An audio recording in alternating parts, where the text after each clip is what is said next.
Bom dia, sétimo ano! Sejam todos bem-vindos a mais uma aula. Hoje é dia 2 de 7 de 2020. Vamos finalizar o capítulo 8 do grupo 6, módulos 50 e 51.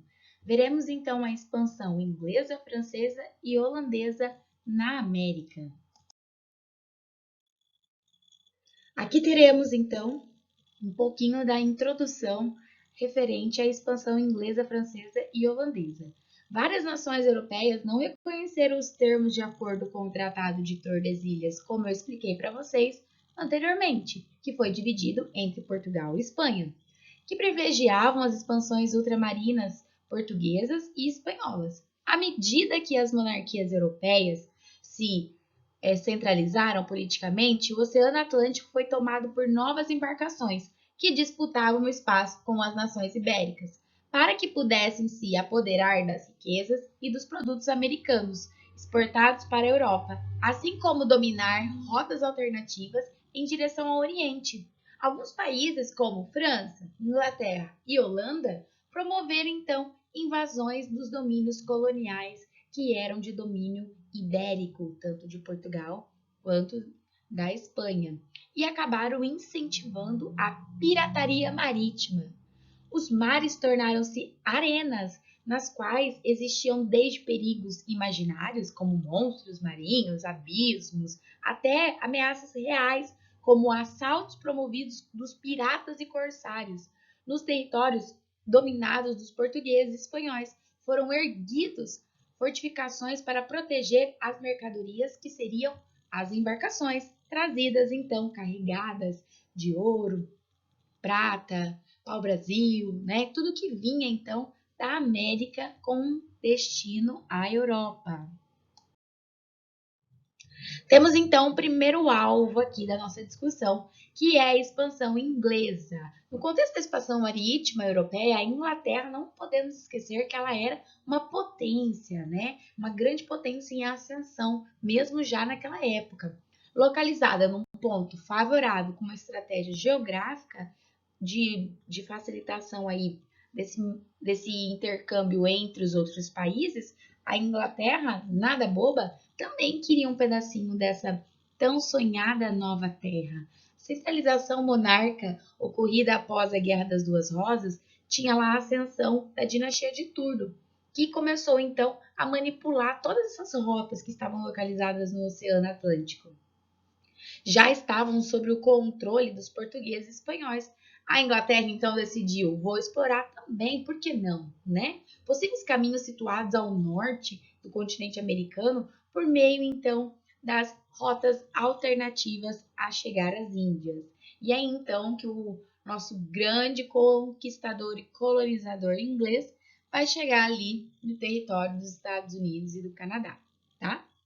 O rei Henrique VII assim decidiu financiar o navegador italiano Giovanni Gabotto, que se tornou o responsável por descobrir essa ilha e essa nova terra, firmando ali as bases para a colonização britânica do atual território do Canadá. Durante o reino da Elizabeth I, que governou a Inglaterra de 1558 até a data da sua morte, 1603, o que aconteceu? Bom, a coroa, além de financiar, também recebeu aí a chegada, né, de algumas embarcações do próprio pessoal da Rússia. Também para o navegador Francis Drake, responsável por realizar a segunda viagem ao redor do mundo, participar da vitória sobre a invencível armada espanhola era um grande prestígio. Então a gente vê aí que o Francis Drake, né, enfrentou aí os piratas, os corsários, que a gente chamava de ladrões do alto mar, costumavam aí padecer e muitas vezes morriam de tudo quanto fosse doença, quando nem sempre as provisões que levavam eram suficientes para incentivar aí a vida marítima. As tempestades também eram outro perigo, tá? Então a gente vê que aos poucos algumas expedições inglesas e holandesas atestaram ser impossíveis atravessar a enorme barreira de gelo. Bom, por outro lado, a gente tem o outro navegador, Walter Hainger, que chegou à América do Norte, fundando ali uma pequena colônia batizada de Roanoke, que faliu em poucos anos. As dificuldades para encontrar rotas marítimas foram então controladas aí pelos portugueses e espanhóis, né? Mas a Inglaterra tinha os apoios, né? Tinha apoios dos corsários, que se tornaram aí uma espécie de piratas. Lembrando que a coroa inglesa financiava, né, essas embarcações. Bom, a gente tem aí a monarquia inglesa distribuiu cartas do corso, que são documentos emitidos por um país autorizando seu possuidor de cometer atos de pirataria e atacar bases das nações rivais. Então a gente diz aí, né, que a Elizabeth I foi a grande incentivadora da pirataria. E aí tem um filme de sugestão para vocês assistirem. Eu acho que eu já até mencionei para vocês anteriormente, tá? É um filme baseado nesse momento da história, que chama Elizabeth, a Era de Ouro, tá? Aí fica a sugestão. A Invencível Armada foi o domínio marítimo espanhol que impedia a expansão inglesa para contornar tal situação. Elizabeth I passou a patrocinar a ação dos corsários, que passaram a abastecer a coroa inglesa com metais preciosos capturados dos galeões espanhóis. Bom, aí a gente tem, após a vitória da Espanha, a Inglaterra ampliou sua política de mercantilista com a criação da Companhia Britânica das Índias Orientais. Em 1600, a qual recebeu a coroa inglesa e a concessão do monopólio para poder então fazer comércio. A companhia explorou lucrativamente o comércio nessa região, importando produtos da Ásia para vendê-los, é óbvio, na Inglaterra e ganhar dinheiro com isso. Elizabeth I tenha consolidado aí uma grande expansão marítima na Inglaterra, o crescimento da igreja anglicana também trouxe algumas consequências para esses setores, tá? Principalmente a população inglesa, porque tinha perseguições religiosas aos puritanos, que eram adeptos a uma vertente mais radical de protestantismo, calvinistas que se iniciaram no movimento de colonização rumo à América do Norte. Ao desembarcarem no litoral atlântico, fundaram aí diversas colônias, né? Como nós podemos ver, chamadas de 13 colônias. O berço dos Estados Unidos da América, então, estava fundado e formado. Já a expansão francesa tem um outro olhar aí dentro desse contexto de colonização. A expansão aí francesa, ela também se tornou por vias marítimas logo após a Guerra dos 100 Anos, sobre a vitória sobre a Inglaterra, né? Lembrando que elas travavam grandes batalhas aí. Os navegadores franceses almejaram encontrar também essas rotas. Gente, todo mundo queria essas rotas, né? Porque era um mundo basicamente novo para eles, desconhecido, ou seja, teria muitas riquezas para serem exploradas. Os navegadores franceses, então, conseguiram, assim como os ingleses, nessas cartas do Corso, e também começaram a praticar a pirataria rumo à América. Os franceses passaram a organizar expedições para o Novo Mundo, como assim era chamado. O explorador Jacques Cartier aventurou-se pela foz do rio São Lourenço, que conecta os grandes lagos situados no Canadá e nos Estados Unidos, tá? Os avanços ultramarinos franceses foram interrompidos com as guerras religiosas, sendo retomada apenas com o reinado do Henrique, que conseguiu apaziguar algumas tensões religiosas e retomar os projetos de exploração do continente americano. Os franceses também iniciaram a ocupação de novos territórios, fundados aí como na cidade de Quebec, atual Canadá, região na qual foi desenvolvido um lucrativo comércio com as peles indígenas locais, tá? Bom, missionários jesuítas franceses também se estabeleceram nessa região, e aí a gente sabe que foi fundada aí Louisiana. Lembrando que o território do Canadá ficou aí bem dividido entre os Estados Unidos, né? Entre ingleses e franceses, como nós vimos lá anteriormente falando sobre o processo de independência dos Estados Unidos da América, que a França colaborou para que isso pudesse acontecer. Bom, aí a gente tem embaixo no quadrinho falando um pouquinho sobre essa tentativa, né? Essas tentativas da França também vir aqui no território brasileiro, que era até então comandado pelos portugueses. Durante as guerras religiosas ocorridas na Europa, os franceses também estabeleceram colônias no litoral brasileiro, fundando a França Antártica, no Rio de Janeiro, e a França Equinocial, no Maranhão. Bom, mas isso não durou muito tempo. Simultaneamente, a ocupação da América inglesa e francesa levou dois grandes grupos ao enfrentamento, tá? Nós temos, de um lado, os iroqueses, que eram aliados aos ingleses, e os algonquinos, que eram aliados aos franceses. Os ingleses desejavam ingressar no mercado de peles também com os indígenas, né, que dominavam aí esse mercado aí de expansão. Já os holandeses, né, outra, vamos dizer assim, grande potência que queria também conquistar e dominar a América. A Holanda teve subordinada-se sempre à coroa espanhola, visto que o território havia sido herdado pelo Filipe II. Durante esse período, teve muitas tensões entre nobres holandeses e a coroa espanhola. A insatisfação popular também era muito grande. Bom, que deflagrou aí na Guerra dos 8 Anos, consolidadas aí depois com a independência dos Países Baixos em relação à Espanha. Nós temos a Holanda também se meteu aqui no nosso território, tá? A gente tem os holandeses aí que se aliaram aos portugueses e ajudaram a financiar as lavouras canavieiras no Brasil, participando da refinação do transporte e da distribuição do açúcar no mercado europeu.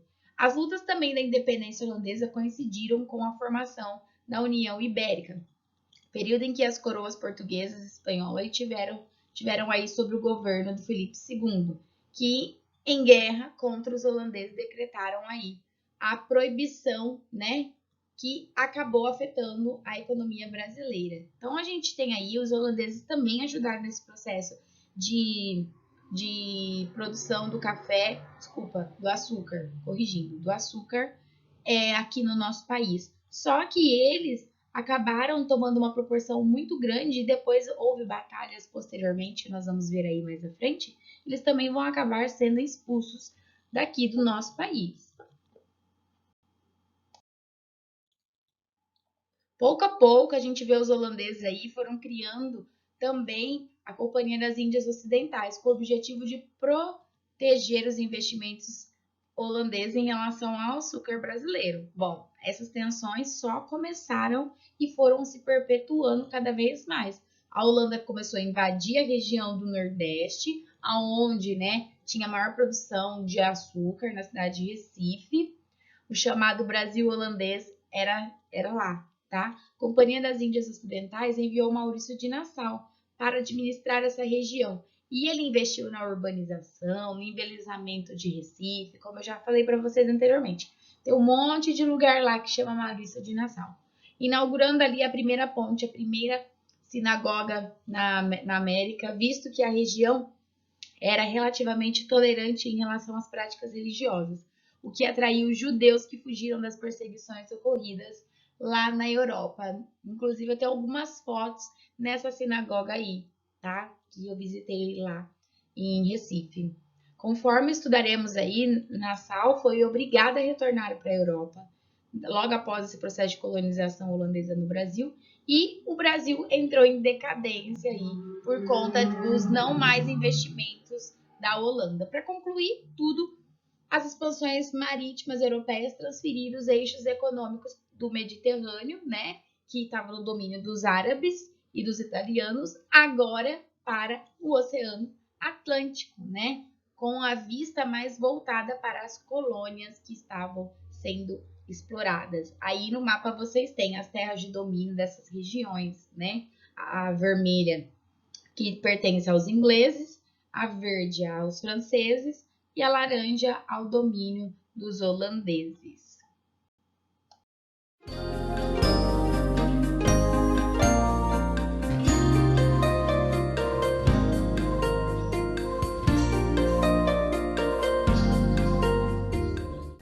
Passagem do século XV para o século XVI. A Europa está passando por grandes transformações. O Estado está se fortalecendo, o comércio está avançando e a expansão por mares nunca dantes navegados é a melhor prova de que as coisas estão mudando. Depois da chegada às novas terras, é hora de integrar a América ao mundo comercial europeu. A Europa vive a era do comércio e dos metais preciosos. Os espanhóis descobrem minas de ouro e prata muito ricas na América. Isso dá um novo impulso à economia. Bancos são criados, surgem novas companhias de comércio e de navegação. Os comerciantes se tornam cada vez mais importantes para a economia dos estados europeus que estão surgindo. Para os reis, 2 cuidados são necessários: garantir a segurança das suas fronteiras e fortalecer o tesouro real. E para conseguir isso, os reis partiram de algumas ideias. De maneira geral, essas ideias valorizavam a preservação dos metais preciosos nos reinos. Com os cofres cheios, o Estado se envolvia diretamente na atividade econômica. Mais tarde, isso recebeu o nome de mercantilismo. E olha, é muito importante você entender o que significa mercantilismo. Na era mercantilista, o fundamental era garantir a segurança e a riqueza do reino e a glória do seu monarca. Medidas foram tomadas para aumentar e controlar a produção e a comercialização do reino. E para assegurar novas rotas comerciais, obtidas muitas vezes pela conquista e exploração de terras fora da Europa. Foi nesse contexto que a coroa portuguesa iniciou o processo de ocupação de sua colônia na América. Quando Colombo chegou à América, em 1492, ele viu mais ou menos a mesma coisa que Pedro Álvares Cabral veria 8 anos depois aqui, em Porto Seguro. Índios e muita beleza natural. Tanto Colombo quanto Cabral encontraram aqui na América habitantes locais que viviam nus, livres e que tiravam da natureza tudo o que precisavam para sobreviver. Mas será que na América toda os conquistadores europeus tiveram a mesma visão? Índios nus e paisagens exuberantes? No início do empreendimento colonizador, tanto a coroa portuguesa quanto a coroa espanhola chegaram a pensar que não havia na América nenhuma sociedade organizada. Mas com o passar do tempo, os colonizadores puderam constatar que a paisagem na América, principalmente na América Espanhola, ia muito além das belas paisagens e dos índios nus. Esse objeto, por exemplo, é uma amostra do que foi encontrado na América Espanhola. É claro que para produzir objetos como esses, é necessário dominar uma porção de técnicas. Técnicas que os povos habitantes aqui da América Espanhola já dominavam com grande competência e talento. Mas quem são mesmo esses nativos que produziam objetos como esses? Quem são esses povos que já habitavam a América Espanhola? São os astecas, os incas e os maias. Mas quando foi mesmo que descobriram esses povos? 1519.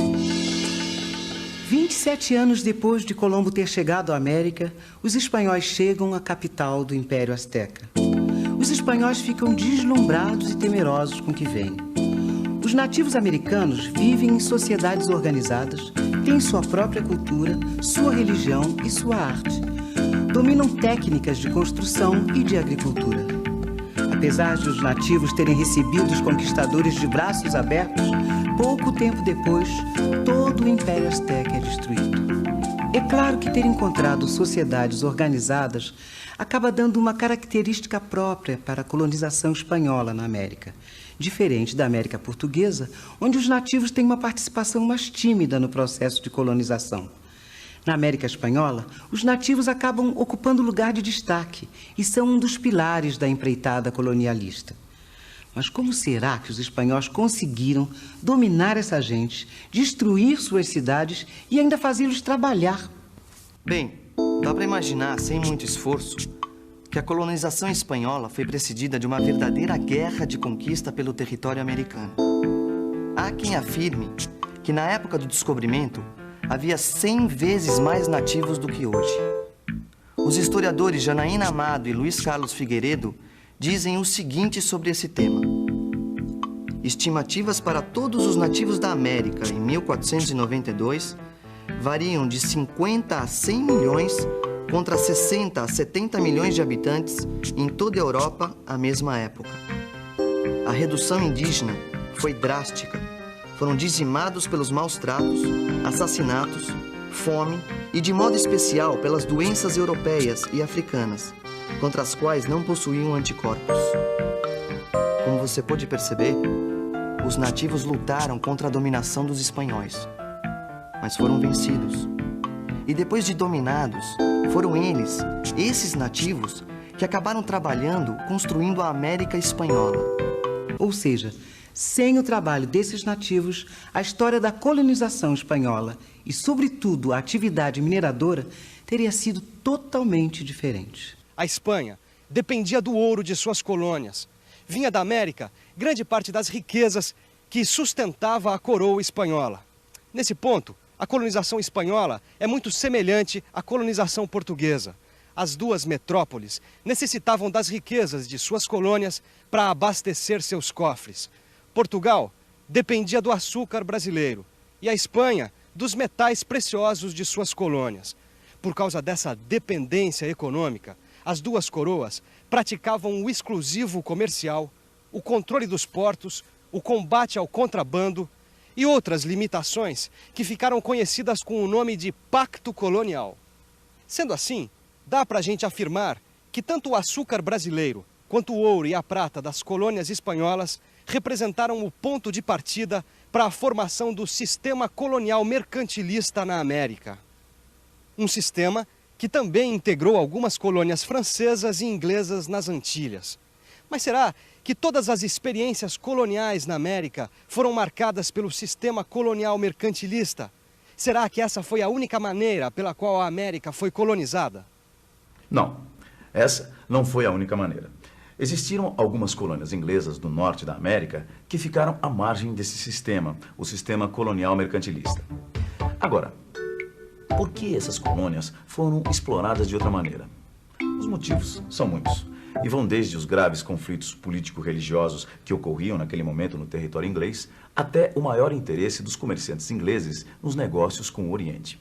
Seja como for, o fato é que a colonização da América do Norte ocorreu de forma lenta e descontínua e com menor presença do Estado. Mas vamos ver melhor como eram essas colônias inglesas na América. Aí você vê o mapa das 13 colônias inglesas na América.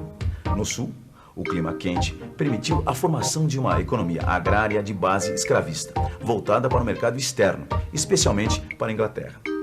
Como você pode ver, as colônias inglesas do sul dos Estados Unidos também utilizaram mão de obra escrava e investiram na formação de uma economia agrária voltada para o mercado externo. Agora, diferente mesmo são as colônias inglesas do norte dos Estados Unidos. Foram nessas colônias que se alojaram os refugiados políticos e religiosos que vinham da Inglaterra.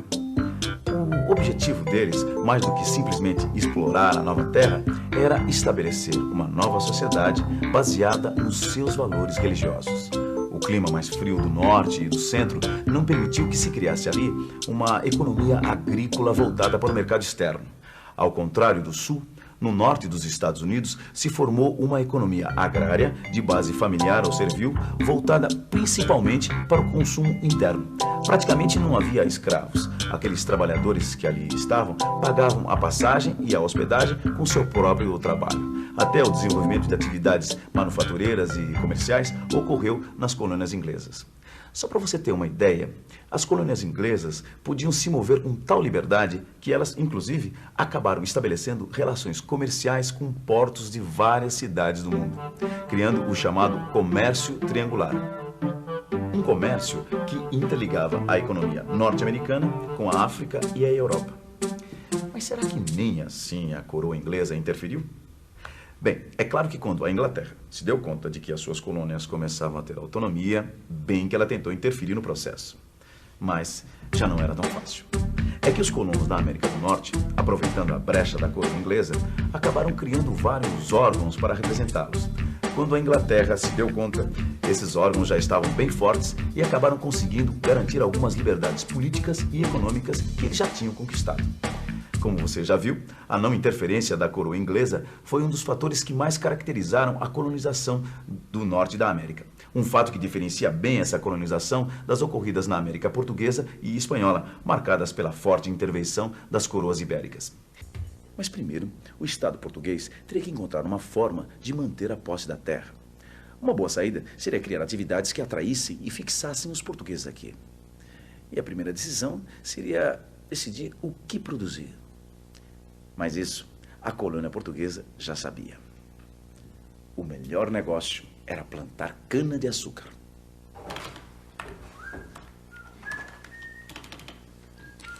Ô Vicente, escuta uma coisa. Fala. De onde veio essa ideia de cultivar cana-de-açúcar no Brasil? Ah, isso aí é simples, Gil. Dá uma olhada nesse mapa aqui, ó. Okay. Tá vendo essa região aqui, ó? Tô. Aqui é o arquipélago da Madeira, que era uma outra colônia europeia. E você já deve estar adivinhando de que país era essa colônia.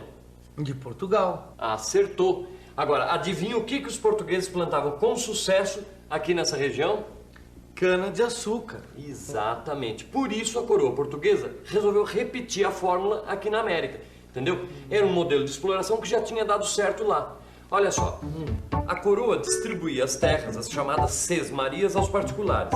Quem recebia as terras era responsável pela produção. A produção era feita nos engenhos de cana-de-açúcar. Os comerciantes e os banqueiros financiavam e distribuíam a produção. E a mão de obra era de escravos, principalmente africanos. Sabe que eu já estudei isso, Vicente? Isso aí não tem a ver com as capitanias hereditárias? Exatamente. As capitanias hereditárias funcionavam mais ou menos assim.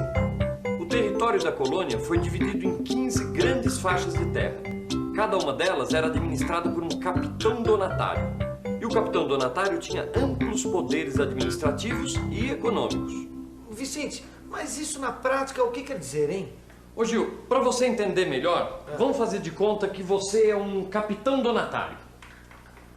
Capitão donatário? Exatamente. Amplos poderes econômicos, administrativos. Isso mesmo. Mas o que eu vou fazer com tanto poder, rapaz? Que Olha, isso? em primeiro lugar, só você vai poder exercer a justiça dentro da sua capitania. Tá aí. Gostei. Gostou? Segundo lugar, você recebe parte dos impostos arrecadados. Gostei mais ainda. Eu sabia. E em terceiro lugar, você vai ser o responsável pela distribuição das sesmarias, ou seja, das terras que os colonos vão ocupar. Meu amigo, esse negócio de capitanias hereditárias é muito interessante. É bom, é bom. É por isso que os portugueses se sentiam estimulados a fazerem as malas e vir aqui para a América Portuguesa, não é isso? Sem dúvida. Realmente, o sistema de capitanias hereditárias foi uma boa maneira de estimular a iniciativa particular sem que a coroa portuguesa abrisse mão da soberania das terras brasileiras. Mesmo assim, apenas 2 capitanias se destacaram como grandes centros de produção de açúcar: a capitania de Pernambuco e a capitania de São Vicente. Isso acontecia porque faltava estímulos da coroa para as capitanias. Estava meio abandonado, sem recursos. E outra coisa, havia a resistência indígena.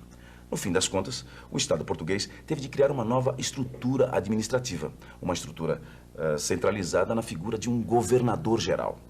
1549. Chega no Brasil o primeiro governador-geral da colônia, o fidalgo português Tomé de Souza. Junto com ele, vêm também os padres jesuítas. Eles serão os principais responsáveis pela evangelização dos nativos e pela educação na colônia. Mas, aos poucos, os donatários vão perdendo seu poder. No mesmo ano de 1549, Tomé de Souza funda a cidade de Salvador. Salvador é o primeiro centro político e administrativo da colônia. Na época de Tomé de Souza, começaram a se formar os primeiros núcleos urbanos. Por isso, era necessário organizar o poder local. Foi assim que foram criadas as câmaras municipais. Elas eram responsáveis pela administração local, obras públicas, regulamentação do comércio e ofícios e abastecimento. Logo, logo, essas câmaras se transformaram na base da administração da colônia. As câmaras eram formadas por pessoas eleitas por uma assembleia de proprietários de terra. Não demorou muito tempo para que esses proprietários de terra entrassem em conflito com os comerciantes portugueses que eram responsáveis pelos preços dos produtos de exportação. Esse conflito vai se complicando com o passar dos anos. Medidas muito mais rígidas vão se acentuando na segunda metade do século XVIII.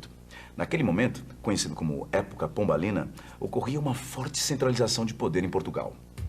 A centralização do poder na metrópole acaba afetando a situação administrativa e política da colônia. Extinguiram-se as capitanias hereditárias, que passaram a ser capitanias reais. Diminuiu a autonomia das câmaras municipais. E ainda, os jesuítas foram expulsos das terras brasileiras. Assim, punha-se fim a uma experiência administrativa de 2 séculos. Até então, tinha-se uma administração que se baseava no poder local e regional relativamente fortes, muito em função das enormes dificuldades de controle do vasto território da colônia pela coroa portuguesa e pelo governador-geral. Agora, em meados do século XVIII, tentava-se um novo modelo de administração, com maior interferência do poder público. Pelo que a gente viu de tudo isso, já dá para se ter uma ideia de como se firmou o processo de colonização. A produção de cana-de-açúcar, voltada especialmente para exportação. E muitas medidas de administração e controle da vida dos colonos. Com o declínio de São Vicente, Pernambuco, a partir da segunda metade do século XVI e no decorrer do século XVII, se tornou o centro da principal região produtiva da colônia. Pernambuco era o núcleo da região mercantil e escravista que se desenvolveu especialmente no nordeste das terras brasileiras. O açúcar foi a base da ocupação dessa região. O número de engenhos em Pernambuco cresceu rapidamente e o açúcar brasileiro se transformou num negócio altamente lucrativo. Em torno da região do açúcar, começaram a surgir novas atividades econômicas. Por exemplo, a pecuária, que era destinada apenas ao consumo interno. Havia também o plantio de tabaco, que servia para a troca com áreas fornecedoras de escravos na África. Os portugueses foram tomando conta das terras brasileiras e iam ficando cada vez mais ricos com os lucros e os impostos. Finalmente, a colônia começava a ser um bom negócio para a coroa portuguesa. O sucesso da política mercantilista de Portugal deu origem ao aparecimento de novas leis que obrigavam os produtores da colônia a venderem seus produtos a apenas comerciantes com permissão da coroa. Era o início da prática monopolista de comércio.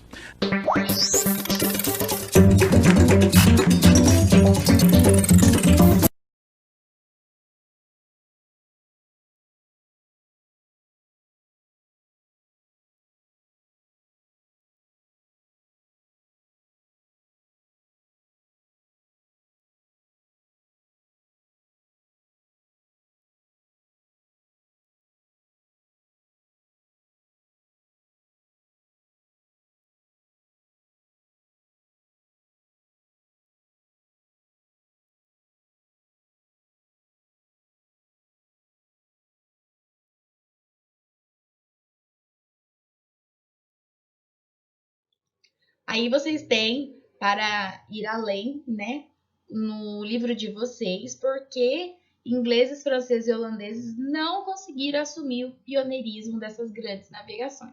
Então aí a gente tem um pouquinho do resumo desse contexto, desse desfecho da história, por conta que eles não conseguiram avançar ainda mais. Vamos ver. França e Inglaterra disputaram a Guerra dos 100 Anos e esse conflito aí resultou em algumas percas, principalmente financeira e de pessoas, né, no caso, de seres humanos. Ao final dessa guerra, a França, que travou grande parte das batalhas em seus próprios territórios, precisou reconstruir sua agricultura e suas finanças. Já a Inglaterra atravessou uma série de disputas dinásticas pelo controle que culminou a Guerra das Duas Rosas, um conflito interno que envolveu as famílias York e Lancaster, que terminou com a ascensão da família Tudor. Os holandeses, por sua vez, que já vinham se destacando por suas manufaturas e atividades comerciais desde então do século XII, também se envolveram em atritos após terem resistido aos avanços da França e da Inglaterra. Durante a Guerra dos 100 Anos, os Países Baixos foram entregues ao rei da Espanha, Filipe II, por conta de arranjos e casamentos dinásticos. Além disso, consequências relacionadas à Reforma Protestante e também à Contra-Reforma Católica, como embates entre os fiéis que contribuíram para o atraso holandês na arena dessas grandes navegações. Então, eles tinham muitas ocupações lá, né? Problemas internos que estavam acontecendo lá, por isso que eles não conseguiram também se tornar os pioneiros como Portugal e Espanha. E aí eu aguardo vocês até a aula ao vivo. Até mais!